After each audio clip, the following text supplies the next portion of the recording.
This story happened in my senior year of college, and I lived off campus.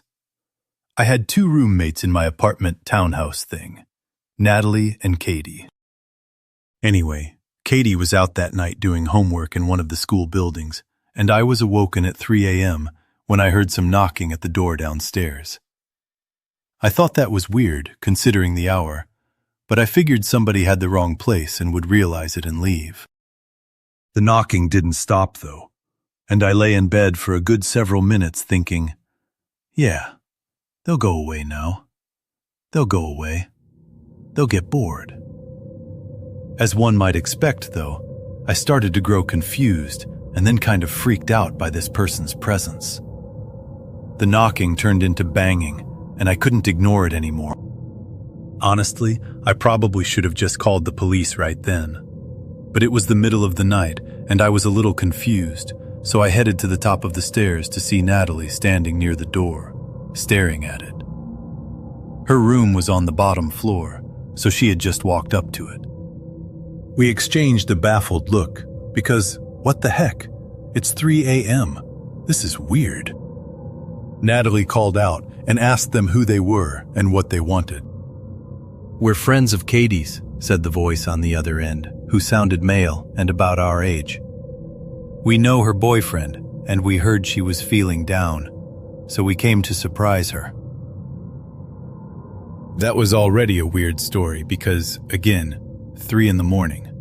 But thankfully, Katie wasn't even home, so we both informed them of this.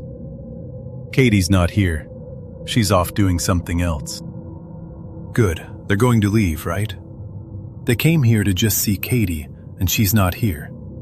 They'll leave us alone, and we can go back to sleep. "Just open the door," the voice said. I know. If I hadn't called the police before, I definitely should have done it now. It was weird, though. That night I realized why people do stupid stuff in horror films. Not only had I been woken up out of nowhere, but it all just felt so surreal to be in a situation like this. I mean, there's no way you could actually be in danger. That only happens in horror movies, and I'm just some random, ordinary, boring person going about my business. I don't need to call the police. I'm sure this will get cleared up and everything will be fine. So yeah, Natalie and I did the stupid thing and tried to argue with them. We told them again that Katie wasn't here. There was no need for them to stay. Eventually, Natalie asked what their names were. Throughout the encounter, we made out two distinct voices, but only one gave us a name. And I texted Katie without telling her, asking if she was friends with somebody with that name. After a couple minutes, during which we were still arguing with these strangers, Katie replied, "I am, but I don't think she knows where I live." So that wasn't good. But even worse, she, the person on the other side of that door, had a male voice. So this was a real name, but not the real person. Whoever this was knew stuff about Katie, like who she hung out with and who her boyfriend was. I told Katie to stay where she was and not to come back until we told her everything was okay. Finally, we told the guys that if they didn't leave, we were going to call the police. No, don't call the police, okay? If we wanted to do something bad, we would have already done it, right? Yeah, that last bit wasn't really helping their case very much.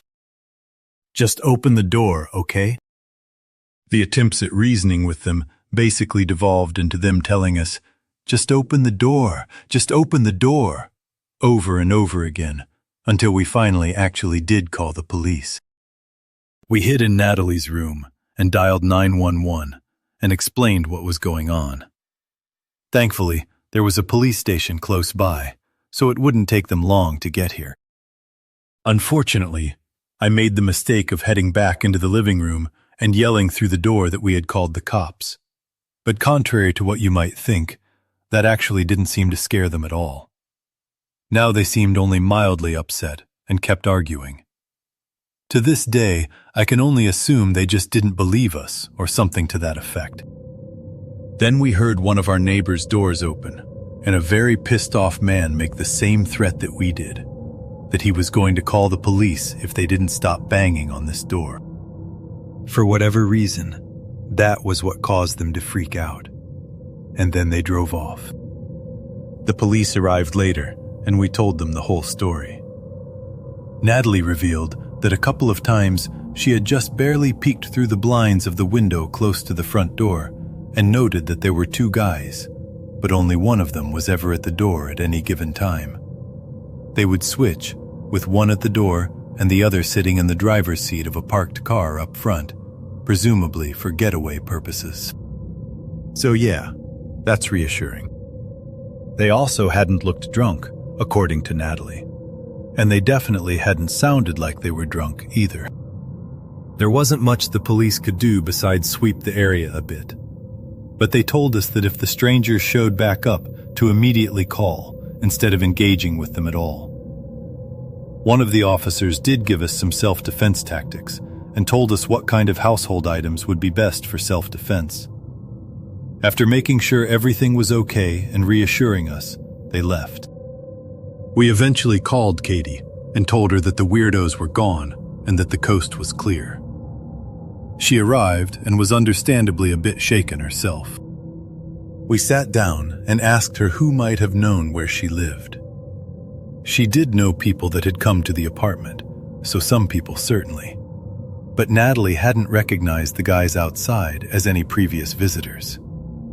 And even worse, it turned out that not only did they know Katie's friend's name, but they claimed to know her boyfriend, even though he didn't live in the state or even go to the same school as us. She swore up and down that she didn't know anyone who would want to hurt her. By this point, it was about 5 a.m., so I didn't even bother going back to sleep, since I was going to a workshop that morning. I told several of my classmates and friends the story, and it freaked them out just as much as it did me. The entire day, Natalie and I jumped at every unexpected noise, shadow, and random movement that we caught. That night it was hard to sleep. I expected to hear knocking at the door any second. Thankfully, they didn't come back, ever. But that almost makes things more unsettling in a way. I'll never, ever know what they wanted that night. Did they think we were hiding Katie? Was she seeing less than savory people in secret? Did they want to hurt her? All those things bouncing around in my head at one time. I try not to let it bother me, but I just wish I knew if my life was in danger that night. I have a feeling it might have been. After all, they weren't wearing face coverings, so if they wanted to commit a violent crime, they might want to get rid of the witnesses. Despite how much I wish I knew, I'm plenty glad that I'll never have to find out.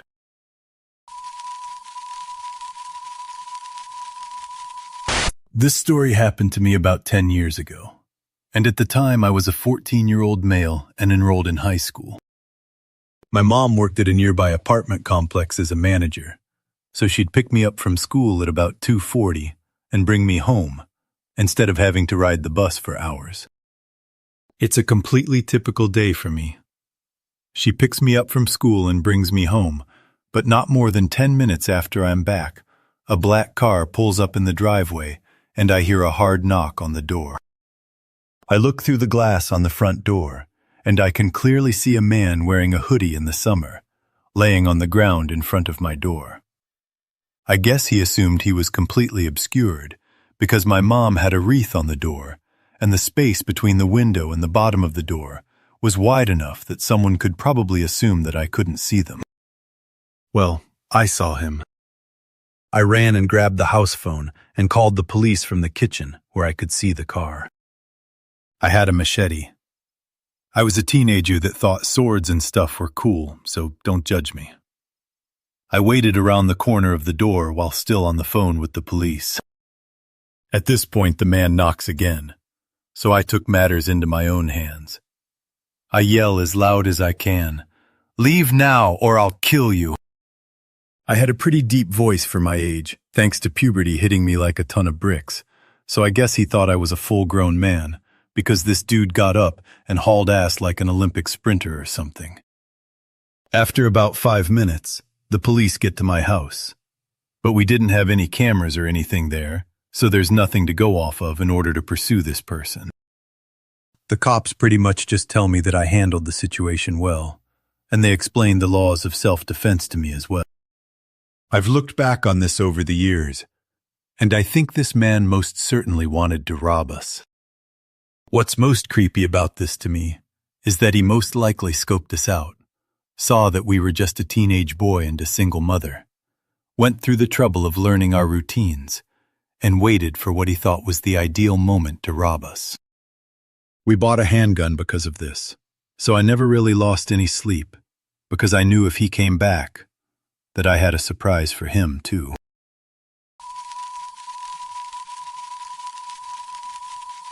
To preface this story, I was about 15, maybe 16 years old at the time. It was my best friend's birthday, and she had invited about 6 of us over to play a few games. Think Mario Party or Mario Kart, Guitar Hero, stuff like that. And then stay the night in celebration of her big 16. So with this get-together, there were 5 girls including me and 1 boy. After a while of hanging out, my best friend asked us if we would like to go to the playground, which was about a 10-minute walk from her house. Of course, being stupid teens, we agreed, not thinking of how it might be dangerous, since the majority of us were young girls, and it was already about 10 o'clock at night. Anyway, we walked down to this park and started playing Grounders when we arrived. If you don't know, Grounders is a game commonly played in elementary schools. The rules are, one person is it. The person who is it must close their eyes and try to seek the other players as they hide on the playground equipment in order to tag them. But there's a catch. If someone gets off the equipment and the person who's it calls Grounders while they're on the ground, then they become it. Yeah, I know, pretty childish game, but it's fun. After a few rounds, we got bored and decided to huddle around in a circle in the center of the playground equipment. We were just talking and joking around when suddenly I heard what I thought to be something like rocks maybe, hitting the chain link fence that resided on the back of the playground. I didn't know. I hushed the group. I looked over at my best friend, asking if she heard that. As everyone looked at me like I had 10 heads, she asked what I meant. And when I told her it sounded like someone was throwing rocks at the fence behind us, she responded with the classical, "It's a murderer coming to get us." Naturally, I glared at her. She knows I get paranoid sometimes, but I have a very good intuition, and something just felt off. A few minutes later, after some more rocks were thrown at the fence, and I obsessively stared down the area behind the fence in paranoia, I noticed a light weaving its way through the branches of the trees. At first, I thought maybe it was just a headlight of a car that was coming down the street that connected to the street of the park, since you can vaguely see the headlights of oncoming traffic through them. But I soon realized there was only one light, and it was bouncing up and down like it was being held by someone who was walking. I quickly pointed it out to the group around me as we all snapped our heads over in that direction. Coming up along the side of the nearby house, on the left side of the park, was a man who wore a hat, some white baggy and dirty sweatpants, and a black coat. He was holding a flashlight, not the one on your phone, but an actual flashlight. He was too far away to guess his age, even when we sat on the swings closer to the playground equipment we were on. But we all collectively agreed it was strange, since he seemed at least to be in his 20s, and he had just come out of the woods by himself to sit and stare at a load of kids. After a brief discussion, we agreed that maybe he was just waiting for a ride, or was resting for a moment, so we tried to brush off the fact that he was sitting and so intensely staring at us. However, we started to take note that after a few minutes of us resuming our very competitive game of Grounders, the stranger was slowly inching his way closer to our group. He went from the swing furthest away from us to the next closest, and finally ended up about 10 feet away from our game. The whole time, he just sat there watching. At this point, all of us had noticed that the strange man was attempting to get closer to us, and in an attempt to remove ourselves from a potentially dangerous situation, we made a group decision to leave. Getting up, we all piled off the playground equipment, and in pairs of two, we walked down the stairs on the side furthest away from the creepy man. As we attempted to walk away casually, I kept my eyes glued to his figure. As we neared the end of the street, he got up slowly at first. The man started to trail behind us, keeping his distance. I decided to keep my mouth shut at the time because we were about to make a turn. I thought that if he continued to follow us, instead of going the other way, that's when I'd bring it up to the others. And wouldn't you know it, the creep stays hot on our heels. Not only following which turn we took, but he also started sprinting toward us, screaming, "I'll kill you!" At this point, the whole group bursts out into a sprint. The adrenaline I felt made me run so fast I was ahead of everyone else. Everyone was ushering each other to run. I didn't even take a second to see if the others were behind me. That was until I heard my best friend struggling to run. She has pretty bad asthma, and it was flaring up right now when we needed to run the most. I instantly felt horrible for running off on her, so I ran back by her side, grabbing her hand and quite literally dragging her along, repeating things like, "Deep breaths, you got this, come on, we have to go, now." The whole time this man was still running and screaming behind us and was catching up quickly. Luckily, this park was only about a 10-minute walk from my friend's house, and as we all dove in through her garage door, I turned to see this delusional man start running up her driveway. He got about halfway up until our big fluffy savior announced himself. My friend's 100-pound fully grown German shepherd lurched at the man, barking as we gripped her collar in an attempt to keep her from running completely after the man. Luckily, her sudden and loud appearance caused the man to freeze in fear before turning and running away down the dark, lamp-lit street. We were absolutely terrified for the rest of the night, and only managed to sleep after putting random items next to us. We even had a rake, but most comforting was our big fluffy hero, just in case the creep decided to come back. I sincerely hope to never run into this man again, as the first time was plenty terrifying for the rest of my life.